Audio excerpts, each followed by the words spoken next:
saw otters.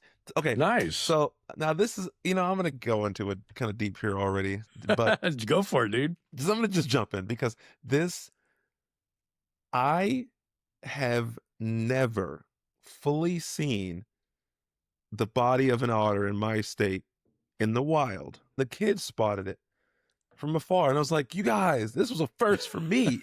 So I'm all excited. Yeah, they were kind of off in the distance playing, we were in this wetlands area, Hmm. and you could see in the lake, like there's a spot right on the edge where you could tell it's probably where they were hanging out. I could smell it. I couldn't find the poop, but I was looking for it. Welcome to another episode of Animals, Nature, and You. Today's guest is a guest that I'm not really going to jump into reading a whole bio on because, well, if you want that, go back to episode 1. Jordan, a good friend of mine, was nice enough to be and agree to be my first guest on this podcast. And we covered all sorts of great stuff, how animals impacted his life and now how he is impacting the work around conservation and zoos. He also does an immense amount of work supporting kids and getting kids involved with getting out in nature, getting outside, and also tearing down some barriers that someone might think are there that it would be otherwise in the way of access of getting involved with conservation, animal care, or zookeeping. So without any further ado, again, if you want to learn more about Jordan's personal story, head over to episode 1 if you haven't watched it or listened to it already. But for now, Jordan and I are going to talk a little more about what he's doing right now. So Jordan, as always, I love you, man. Thank you so much for being a repeat guest, the first repeat guest and the first guest. Wow, you have 2 first titles I'm just here getting on all the Animals Nature. first. I appreciate, yeah, I appreciate it, Look at man. I me appreciate go. it. Thanks for being here. No, thanks for having me, Rick. It's always a pleasure to hang out with you and get to chat, for even 1 hour at a time. It's something. Well, if nothing else, Yeah. I had to create a podcast so we could both sit down and talk every now and then. Otherwise, Yes. we're both so busy, we would never get a chance. This is the only way we could chat. Oh. Well, like No, I no, said no. in the intro, you do so much. We covered an awful lot in that first episode. But specifically today, and it's interesting because just the episode before this one, I talked to somebody who's the founder and director of a nature school. So her whole thing that she does, it's the Red Oaks Nature School in Kentucky. It is a program that educates kids outside, not just about the outside, but let's take school and bring it outside. Rain or shine, snow or not, any of that stuff. The kids are out there spending most of the learning day outside. It's a great program. And it did make me think of you a little bit because you had mentioned with the challenges you had growing up that animals really saved you. That was sort of the overarching theme we came up with from episode 1. Mhm. And so I wanted to touch on what you're doing. You have a program in your area in Washington where you're doing what with kids outside? So the program is just nature walks with Jungle Jordan. They are free outdoor guided tours and different parks and locations around, greater Seattle, but also just around Washington in general, in most of the metropolitan areas. But it's meant for, underprivileged families to have their kids come and explore in nature and just be welcome and realize they have a space in in the wild, I guess. Hmm. And it's a free event. I just take the kids out and we go to different locations around this different cities in Washington and see stuff. It just last week we went to one of my favorite areas actually is the Union Bay Natural Area. It's over by University of Washington, and we saw beaver. We saw otters. Okay, Nice. so now this is, I'm gonna go into it kind of deep here already, but Go for it, dude. I'm gonna just jump in because this I have never fully seen the body of an otter in my state in the wild ever in my life. Mhm. I've worked with otters, but I've Sure. never seen one in the wild. And this was my first time, and the kids spotted it from afar, and I was like, "You guys, this was a first for me." So I'm all excited. Yeah, they were kind of off in the distance playing we were in this wetlands area, Hmm. and you could see in the lake, like there's a spot right on the edge where you could tell it's probably where they were hanging out. I could smell it. I couldn't find the poop, but I was looking for it. And then we saw snakes. I found some baby garter snakes, Oh, itty wow. bitty little things. And because I used to be part of a project out there at UW, when I was a student there, that would go out into this natural area, which used to be a landfill and was converted to a wetlands. Like, excuse me, was converted to like a natural area, so to be Mhm. basically left alone. And we did all kinds of work out there as in studies. One of them was like a snake count study. So we would put these boards down for Right. the snakes to come and hide under and hang out. Well, they had those boards were out there. I may be breaking the law here, because these are for UW students only. But I was a former student, so it was all right. I did go over there and flip some of the boards for the kids because they wanted to see. And we did Mhm. find two baby little infant garter snakes. And this was the Nice. first time seeing a snake. And, I held it. I was the only one to hold it. And I did let them touch. And they were like, I was like, hey, what's it feel like? And they said it was just soft and smooth Mm. and not at all slimy like people think they are. Anyways, I'm going on a rant. It was just so much No, it's fun for me, great. you Well, know? and it's not ju but s I love that. That's exactly why this is so important. Imagine if you just like, "Yeah, you know what? I'm gonna stay home today." Right. Right? So, for you to go out and do this is very exciting for you, but now just even you sharing this story, your energy came up immediately, you got Yeah. excited. The kids that are in your space while you are experiencing this aren't just out learning with Jordan, but they're gonna get that. They're gonna catch your enthusiasm and excitement Yeah. and see that, look, here I can be in nature and see this and realize, hey, it's not slimy, it's soft, it's smooth, it's cool. Mhm. This is Mhm. exciting. That's pretty So awesome, much dude. fun. That's pretty So awesome. much I fun. do want Oh, to, I man. don't, just for the audience, anybody listening who doesn't quite understand what you were describing, what do you mean by having a board out in the wild to try and find snakes? That you would Oh, leave a board out there and somehow yes. be able to find snakes because of this? Yeah, so a lot of times, snakes will seek to find shelter and areas to warm up. So with these boards that are kind of like out and exposed in like open grassland, they often will heat up and create these little hot spots underneath. And so it's a safe way that the snakes can bask in sun in the open. So they're not fully exposed by the sun, but they're using that heat from the boards to warm their bodies up for the day. And it's a Especially if safe you're a smaller snake. right, and it's a safe place to hide under as well. So it's Right. another attractant for them is that it's sort of that easy access hiding spot that they can come and go from. So yeah, very Plus, with cool. that too, especially with the small snakes, the baby size, what are they eating? Right? They're eating small things. And there's a Right? lot of, worms and beetles and different bugs and things that some of these snakes will sometimes eat because Yeah. they're too small to really catch anything else. Yeah. So, Yeah. yeah, no, Just it's like just when it's just a fun experience.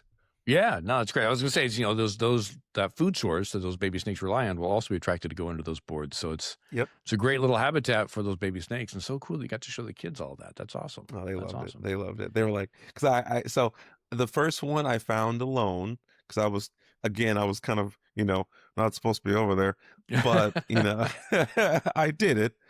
And there was even actually, I'm going to cut myself off for a second because there were college students out there that were doing birding. Mhm. And then they're over trying to identify a bird, and I walk over. Excuse me, I'm a former student. I know that what that is. It's called a brown creeper. So anyway, and Pulling I rank on told these kids. well, yeah, a little bit. I was being funny. I was I having know, fun I with know. them, and it was a good experience. But yeah, so like they were like, "Oh wow," and I was wearing a Jungle Jordan shirt, and they looked it up, and they're like, "Wait, so are you do this stuff? Like, you do this for kids?" And I was like, "Yeah, I used to be a student just like you guys, and I was there. I did the work you're doing. We had to identify birds by their calls. That Mhm. was a hard test. Oh boy. Yeah.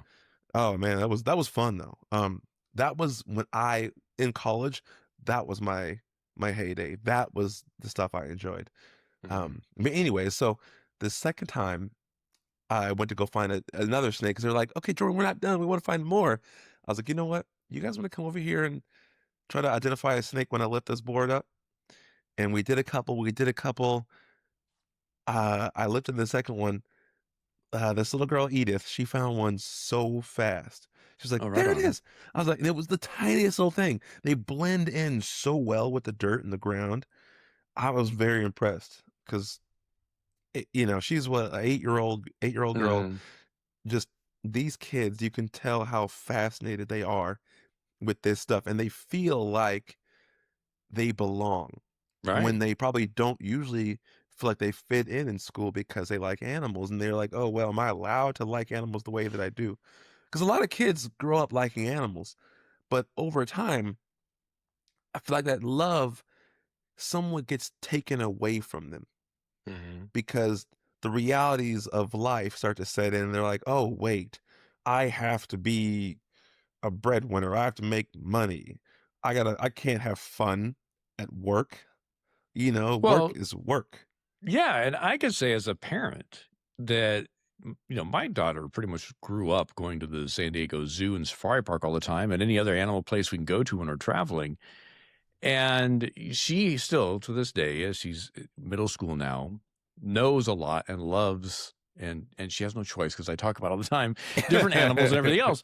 But I can say as a parent, her passion and excitement for wildlife and animals, nature, and being outside, spotting a hawk, spotting a crow versus a raven, any of that stuff is only in place because she's been saturated in it at home. There's no support at school for Mm, staying connected to the natural world. mhm, And to your point, I don't think it's a conscious, purposeful thing. It's just that so much is put on them for the standard curriculum in a school that right. even when they do finally get to a biology class in middle school or high school, it is just the fundamentals. And there's nothing wrong with that. You got to have the fundamentals. But it would be so cool if there was an opportunity in the lower grades for kids to have more exposure to what you're offering up when it comes to whether it's being outside or just identifying and looking at the diversity of different species in your own native area. That would be Mhm. so cool because I think a lot of kids, you and I both grew up with this fascination that we just never got. You never got fully knocked out of us. Right. So I think you're right in the sense that you've got these kids out there on your nature walks now that finally feel like, this is my people, this is my space. Mhm. They yes, they feel like, wow, all these other kids because 'cause they're all the same. Mm, They're all so intelligent, and they realize, okay, because at first you're like, "Okay, how am I gonna get along with this other kid? Like, are they gonna judge me for knowing these answers about animals? Are they going to, you know, stop me from enjoying this and what mhm. I want to actually enjoy?" And when they start to hear each other, when I ask them questions, when I engage with them, they're like, "Oh, wait, okay, this is a safe space, right? I can be as weird as I want, and I love it." Yeah. Uh, what was the idea for this for you? Because it's clearly it's a process. This is something where you're setting aside personal time. This is a free program you're offering. So this is your own personal volunteer time. I know just from knowing you, this is a part of just who you are. But what was the initial thought like, hey, I should do this to the point of then actually starting this program? Well, I felt like I've always wanted to make a difference and make a change in the world. That sounds very cliche, but I feel like I've always wanted to make a difference. Mhm. Um, and I felt like I've always felt like I have not been doing enough. And unfortunately, that's a big curse of mine, is no matter what I do, I have to do more. Like, I'm not doing enough. And that's something I have learned in therapy to try to, wrangle in and Right. appreciate my wins and, have my fun time, which, I don't know if you got this on recording, but which is why after this interview, I'm gonna go snowboarding. That's me time, right? That's Right? that's just me. And the sad part about that is I'll probably still content create. I'm still gonna go out there and make a video about snowboarding. That's the problem with me. Anyways, but No, I think I've always wanted to make a difference and give back, and I've noticed that when kids see someone that looks like them doing these things, they feel safe. And I felt like I wanted to create more of a sense of community. Hmm. This is always something that I've had in the back of my mind of wanting to do, but I've had so many things in the back of my mind of wanting to do, and I needed help to kind of wrangle those thoughts in. Believe it or not, my actually, I'm going to attribute my girlfriend to this because she is the one that said, "Okay, let's organize these thoughts and let's just do it." And boom, here we are. Here we are. Here we are, and I'm out doing nature walks, and she's actually been a great help out there. And like, it's also cool for some kids, I think, to see the dynamic of Hmm. her because I'm going to throw her under the bus here. She is not, she is not a nature person. Hmm. Okay, she's appreciative of nature. She's appreciative of animals, but she is not me, and that's okay. We're all individuals, right? Right. But when the kids see that even someone who this is not quote unquote for is out Hmm. there enjoying themselves, introducing themselves to the kids, having fun with the families, talking, filming everything, interacting, providing snacks, all these different things, right? Like they see it's such a fun dynamic. But that just the whole goal was to just create a community Hmm. because I felt like I wasn't enough of a community member and I have a lot to give. And so this is where it all came from. How long have you been doing these nature walks? My first one was February 8th this year. And I've I've done them almost every Sunday so far, weather permitting. But I have taken some Sundays off because, gotta have a break. There And you I go. think I just wanted to start off, I wanted to hit the ground running. My next one is hopefully going to be April 12th, which is that April 12th? It's the Sunday. Yeah, April 12th.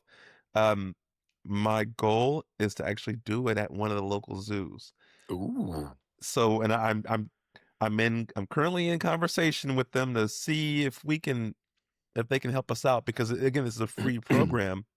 So I'm trying to make it easier Yeah. on the, underprivileged families. So Hmm. we'll see how it goes. I also asked for donations to, for like for kids snacks and treats and different things like that. Hmm. I'm starting to create this little fund for this nature walk situation. Okay, so with that being said, if someone listening right now is like, I want to support this, or I want to sign my kid up for it. Obviously, you are in the Seattle area, is where you're Yeah. based. Hmm. So you're doing things mostly in that area for these nature walks. So keep that in mind if you're like, I want my kid to do this. Hmm. How can people find out more about this? Either sign up for it, or maybe they have a relative they think this would be good for, or maybe even they want to contribute something to help support it. Where should we drive them to? So they can go to my website. I do have a link that is populating for my nature walks. It's not you can contact me on there as well. Like you just go to the Okay. contact and email. Um there will be a nature walk link soon on there because Okay. I hadn't fully opened it up all the way to like the public. I was doing it more for um people that I knew from Hmm. Facebook or a little bit on Instagram. Like I was putting a call out there for locals, but I do want to open it up a bit broader or a bit wider. Okay. Um, as far as the donations, I don't currently have the best way set up. It's just like a Venmo account right now. I'm trying to find a more, I guess, professional Right, way to right. set it up, Well, I'll tell which you what I'll do is, I think we'll just tell people go to your website, and if they want to support it somehow or sign somebody up for it, just to contact you through your website, and we'll have that link right. in the show notes for you. Yes, thank you. Thank you. There will be something up there soon. I might, yeah, they'll see it. They'll see it soon. Awesome, awesome, and of course, Awesome. find you on social media too. We'll have all those links down below too, because Even if they're not interested in this program, you put out awesome content all the time. So, Oh, I do actually put the like when I'm going on a nature walk, I do put mhm, it on social media. It's like, hey, just by the way, for any last minute people, I'm going here. If you want to come, DM me, and then I send them the information. nice, nice. Hmm. So then the other part of what you're doing a lot of also, aside from the actual let's get out in nature, let's get these kids amongst their own community of getting excited for this, understanding and seeing what you're doing so they know this is a possibility for them, something in nature, animal care, conservation, ecology, whatever it may be. You also do something that is basically an online sort of mentorship. Is that correct? Yes, I do a virtual mentorship program, and this is based around just animal topics, getting kids excited about nature. And it's just a way that kids can learn about wildlife without it being, boring. Like I'm not just, it's a very engaging program. It's Mm. back and forth. It's virtual, but it's fun. It's not just like a school class that, kids will find tiring. Right. It's a very fun program. Can you give me like an example as from the stuff that is just you're covering some animal facts, or do you go into like Yeah, other so details about the species or So it's called the Wild World Academy, and okay. I have different topics based around, environmental, issues and different topics. Like, okay, for the first lesson plan, it's called Diving in Animals, right? And so basically, what I've learned in my days, a lot of people don't actually know what an animal is. And so that's the very first topic. What is an animal? And then I break down mammals, birds, and reptiles. And then, like down the road into different lessons, I go into like things like life cycles, and we talk about how different animals have specific life cycles, like Mhm. salmon, right? Everyone loves to talk about salmon and how they travel from a little small fry all the way up to an adult, right? Or an amphibian. They start out as little eggs and then they hatch and they live underwater for the most of their life, right? And they have gills, and then some of them will lose those gills and become on land. So, Mhm. then it gets into more in depth, gets into a little bit more diverse topics like biodiversity or ecosystems, animal adaptations, Mhm. keystone species, different animal topics. Okay. And the very end, the last lesson plan, which I'm trying to figure out if I want to just have people, if they want specific topics, I can kind of curate that, which I do have that option on the website, but I like to go through all so they can so they don't lose anything, right? But the last lesson plan is lesson 5 is what is a zookeeper?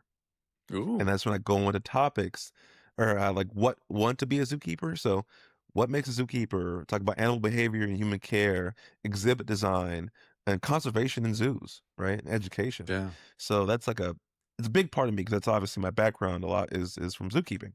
So yeah. So what's the age range you would be like someone's like, "Ooh, this sounds like it'd be good for my kid," but they're 4 years old or they're 14. Where's your sweet spot of people you mentor in this So virtual program?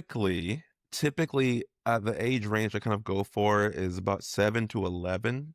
Okay. And I have kind of 2 different courses, uh, one for the younger and then one for the older. Mhm. Um, but I've had kids that wanted to sign up at about 5 years old, and I did interview those kids and, in person, actually, I saw them at my zoo. They asked about it, and they're like, "Hey, yeah, he knows his stuff." And so I meet the kid in person, and I'm talking to him, I'm asking the questions, I'm like, "Wow, oh, So yeah." so we'll sign You you up for could the 11-year-old program? Well, honestly, like, yeah, so Oh, I've yeah, met and those he kids. I've met kids like that where they're yes. like, first grader, but they're talking at a high school level when it comes to animals. You're like, "Dang." Like, how do you know all this stuff? Like, Yeah. where are you getting which a lot of them get it from Wildcrats at this stage. Yeah, They're getting it yeah. from the show Wildcrats, which is an awesome show. Those Agreed. guys are awesome. Yeah. Yeah. So, yeah, these kids are just amazing. Excellent, excellent. Well, I think as we're getting close to wrapping this up, and when I say that, it means we're now moving to another topic that we'll probably talk for another half an hour, but Yes. knowing you and I. But Yeah. you had brought up at the end of your virtual program, you talk about zookeeping, and you and I both have worked in the zookeeping world. We have both traveled to other zoos, not just our home zoos. You've worked in multiple zoos as well. We have seen big zoos and small zoos. And I did an interview that it's an episode that comes out later, but we kind of talked a bit in that episode about for a zookeeper or for a guest, what's a better experience? Small zoo or big zoo? And I have my experiences and my opinions on this. And I thought it'd be great to ask you that as well, knowing my audience is very diverse as far as some love going to zoos, some work at zoos, some prefer to just be outside. But it's a question that I used to get quite a bit when I was at the San Diego Zoo from people in the zookeeping world. Like, oh, Mm. what's it like to work at the San Diego? They big pie in the sky, big giant organization, very financially solvent and doing work around the world. And they're in a smaller zoo thinking that's the best thing to go to. And it's always a discussion around that. So I would love your input and your thoughts when it comes to either visiting or working at or both uh, Mhm. big zoo, smaller zoo, which is better? And if you have an opinion, which one's better or not, why? Okay. Now, this is a very tough question for me because my heart gets pulled in multiple different directions because I've worked at both big zoos and I've worked at small zoos. Now, I'm going to take the best PR answer as possible. Because you're Uh, currently working at a zoo. right. No, Me, I'm they not both. anymore. So No, right. No, no, they definitely have their place. Both of them do. I would say there's a little bit of nuance to it, but what I have learned just off of being at a small zoo right now, but I've worked at other small facilities compared to big ones, and what I've learned when I was a zookeeper mainly was that at small facilities, I had more responsibilities. Mm, I learned so much more for myself as a keeper. I was a younger keeper working at a small facility, and there are things that we had to figure out. We had to learn on the fly. Whereas somebody would have just at a bigger facility, someone would just take care of it for us. And we wouldn't gain right, but we wouldn't gain that information and that skill set, until mm. someone yelled at us later at a bigger facility. I'm just I'm being just honest. saying, just I'm saying. just saying that's what happens sometimes, most times, all the times. Anyways, but right, like I developed maintenance skills, and didn't know how to use a wrench. I mean, well, let's be honest. Like, yes, I can use a wrench, but like there are certain things that I learned, like how to do a back flush of a pump system. Mhm. Like someone explain what that means, right? Like I had to learn that working Right. with otters and beavers, Oh yeah. just the only two animals that had this pond usage. I had to learn how to do this system and how to reset it if it was malfunctioning, right? I learned that because I was at a smaller facility where there was not much maintenance help around at the time, Right. right? I had to learn how to do that stuff on a daily basis. Um, which I'm sure you can learn that at a big zoo too, but you don't gain all the skills you need. Well, But often at a big zoo, they have water quality teams that their whole there you job is go. going around maintaining ponds and pumps. And you're like, you just call them, say, hey, I don't think it's working. And they show Yeah, up and take care of it. You don't ever learn that. right. Exactly. Right. You don't learn things that you could have learned at a smaller facility. At a big facility, there are positives, like there a wider variety of species, more animals. But but most of the time, right, at these big facilities, how many species would you work with in a day? Right? Like Yeah. some facilities, you only have 4 animals to work with. 4 animals. Not species. 4 individuals, right?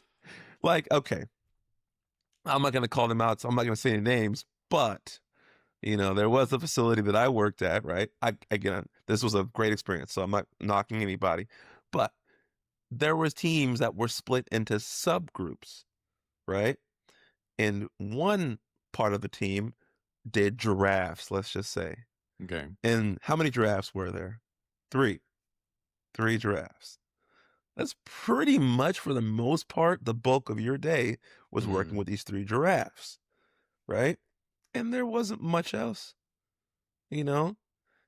Yeah, there was things to do, obviously, but you didn't get to see as many animals as you would Mhm. at a smaller facility. But at a big facility, that did give you more time to dedicate to those three animals, Sure, sure. right? And It's you a deeper become dive the into a specific expert. species, yeah. Exactly. You get more, what's the term? People always ask me in zoos, do you specialize in a certain Right. animal? And I Yeah, go, what animal do you take no. care of? Animal. What Right. What singular. animal? One singular animal do you take care of? I'm like, no, no, no, no. I do everything. Right. Right. And me, well, I was always more of a generalist. Yes, I was more mammal driven. Um, but I had my dabble in reptiles. I had my dabble in birds. I would not be a bird keeper. That is not my thing. I helped a little with a few birds. I do like birds, but I'm just too tall. I hit too many perches. Hit my head too many. Hit my head I too many didn't think it would go times. that direction, but I totally get it. I've hit my head plenty I of hit times, my and I'm head not nearly one as too tall many as you are. times. Yes, I'm pretty sure I've sustained multiple concussions. I Oh couldn't boy. tell. I don't know. Actually, I don't have any recollection of it. Anyways, there's a joke in there somewhere. Uh, but no. Now, okay. Again, there's so many nuances to this. The smaller facilities, you are involved in more of the conversations about Mhm. the facility, and it seems to be more team driven. Like there's more help given. Like you will end up helping out in different areas. You need to you pick up slack in different areas, right? Which, like, well, you work more as a team in those different areas. Mhm. Whereas I feel like if someone's out, it's much easier to call out in a big facility. And then people just get angry because, oh, they're not here to do their two animals. I gotta take these two extra animals on. And that, anyways, I don't want to go into too much. I'm sure some folks will be upset with me right now, but hey, I'm speaking the truth. There you go. There you go. But So what how what about are your thoughts? Yeah, go ahead. Go ahead. well, I was gonna ask for now more from a perspective of a guest experience because you have Oh, traveled around and been to a lot of different zoos, and albeit you're not visiting them as a guest, but you have a broad knowledge of what the guest experience is probably going to be like going to a small zoo versus a big zoo. So, for those in the audience that aren't zoo workers but zoo visitors, what's your thoughts on big zoo versus small zoo from a okay. guest That's a good one. perspective? From the guest perspective, people just are going to assume that a small zoo is going to be a bad zoo. They just assume that from the beginning. They assume it's going to be quote unquote roadside facility, Hmm. right? Which that is not the case. Yes, it's kind of hard to tell from the very outside perspective from the very beginning if it's going to be a quote unquote roadside zoo or not, right? But one of the bases, right, is to look to see if it's an accredited facility. That's just a good standpoint for the most part. But outside perspective, I have gained a lot of happiness from small facilities. Like Hmm. just as a guest going there, the teams seem so much happier. Yeah. Yes, every facility deals with issues internally, right? But these small facilities, a lot of times they're just walking around so happy. Like, I'm gonna shout out a facility just because of how happy they were. They're a ZAA, small facility. Who knows if I would have ever gone to, but the Animal World and Snake Farm Zoo, Okay. they just that team was they were just so happy to exist and to talk to guests. Like a Hmm. big part of their job was guest engagement and education. They were so just like in your face, ready to talk to you. And these are staff, right? Not Yeah. volunteers and Hmm. interns. Where at big facilities, how easy is it for you to see a zookeeper walking around and be able to talk to him? Right. Impossible almost.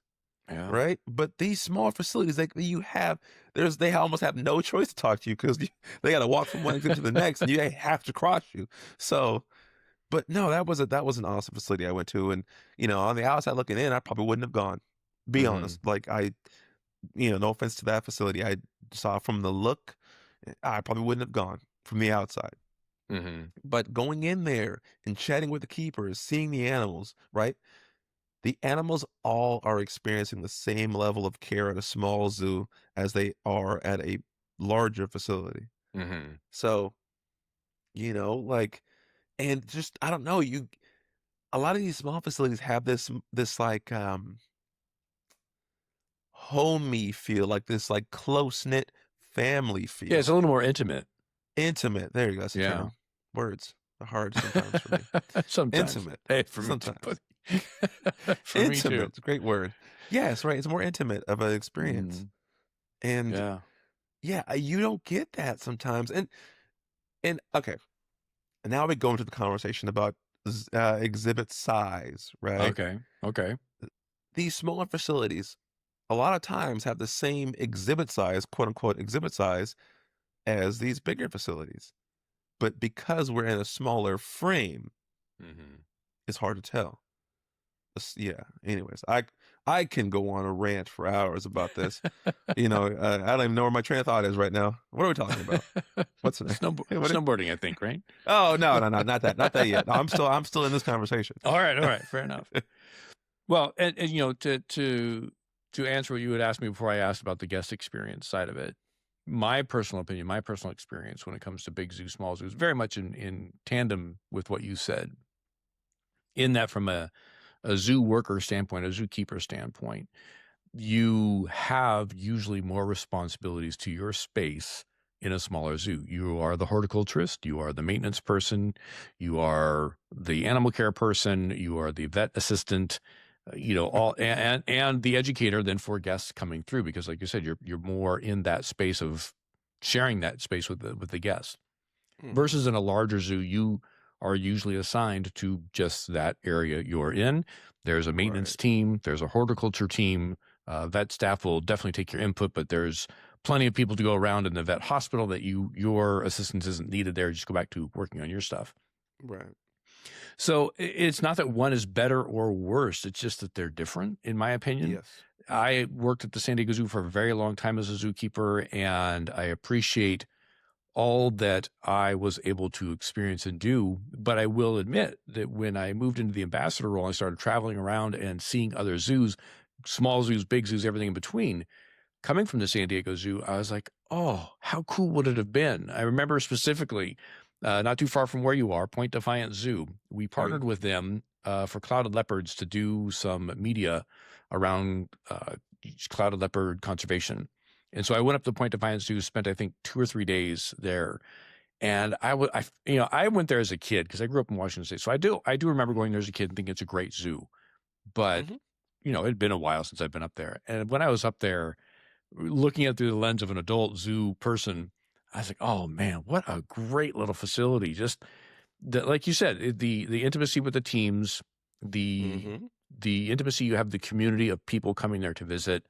It's a different kind of experience that again, there's not one that's better or worse. I always tell people when they ask me which is better, I say, well, what are you hoping to get out of it as a zoo worker, Right. as a zookeeper? What is your goal? Because I think a lot of times people look at the big zoos and they think, oh, they want to be attached to that because it's a big Mhm. famous zoo. And I don't blame them. It's a great place. Mhm. And maybe it is the best thing for them. But I think a lot of people I know too, keepers I've known have been at the San Diego Zoo and then have basically worked as far as they could up the ladder there that they wanted to and went to a smaller zoo and found their joy and happiness there because they were able to bring big zoo experience to a small zoo, but also have more impact in that smaller space. So it's Mhm. different for everybody. And I just wanted your opinion because I know you've had so much experience with that. And I agree with your assessment too, from a guest perspective.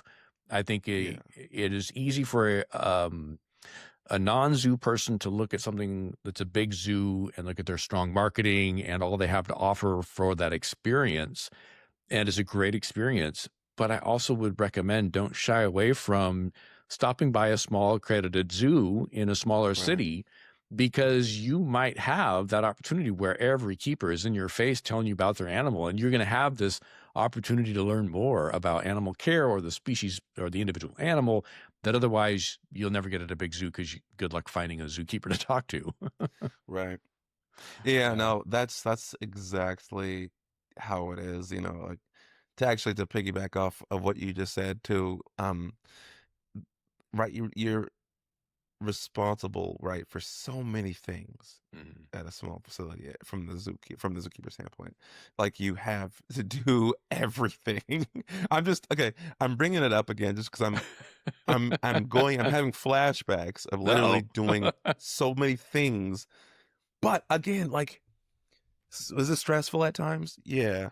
Because look, I don't know what I'm doing. Like I've never done this before, but I felt so on top of it. I felt I'm earning my stripes as a Mhm. keeper, right? Having gone through that experience Yeah. from a smaller facility. I almost suggest that, well, one, I feel like you kind of have to because a lot of times the bigger facilities require that you have 2 years of Sure. prior zookeeping experience, which it's Yeah. changing now. It's Yeah. changing, but they require that you have zookeeping experience. So how do you get zookeeping experience if all the zoos don't let you become a zookeeper? Right. So smaller facilities a lot of times they're a little bit more lenient.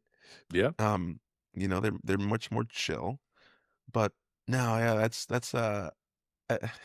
again the flashbacks. I'm just like, wow, all the things I could have ruined. No, I'm kidding. I'm kidding. I'm kidding. I'm kidding. I'm kidding. But Oh, man. there were moments. There were moments. There were moments. Well, fair enough, man. I appreciate you sharing your insight on that. I know that we were mostly talking about your nature walks with kids and your mentor program, but I just wanted your insight too on that because I think it's a fun topic to kick around, especially with people that have the experience you have so much Right. in the big and small facilities and visiting facilities and things like that. So I appreciate you playing along and answering that question as well. No problem. It's a fun question. I It actually is. love It that is. question. I get it all the time, and I feel like I've had it so much. I should have an answer rehearsed, but I don't. Like I get it all the time, Rick. Like Yeah. I hear it so often. It's like because I tell them, right, because they know, right, but I travel that I travel all like everywhere, Right. and I've worked at almost every facility here in Washington that's an accredited facility. I almost collected the Seattle Aquarium like with like a Thanos ring, but I didn't. I actually turned that one down. Because that's when I realized I wasn't meant to be animal care anymore. Mm. Like I needed, I had a bigger calling. Well, animal care is a huge calling. I just want to say Yes, that. it is. I'm not trying Yeah. to downplay animal calling No, or no, I animal don't think care, it. but for me, right, Right. there was things I felt like I was meant to do. Mhm.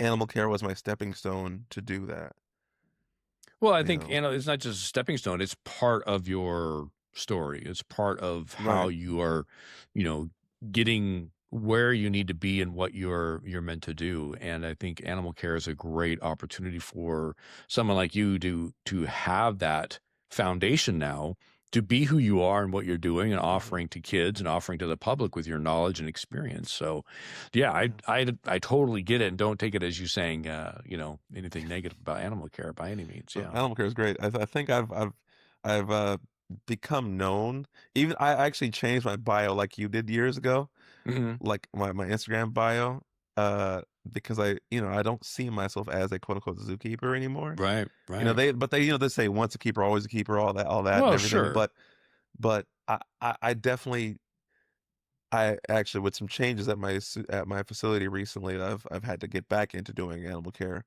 more, but I still, I changed my bio to just call Mhm. myself a wildlife educator.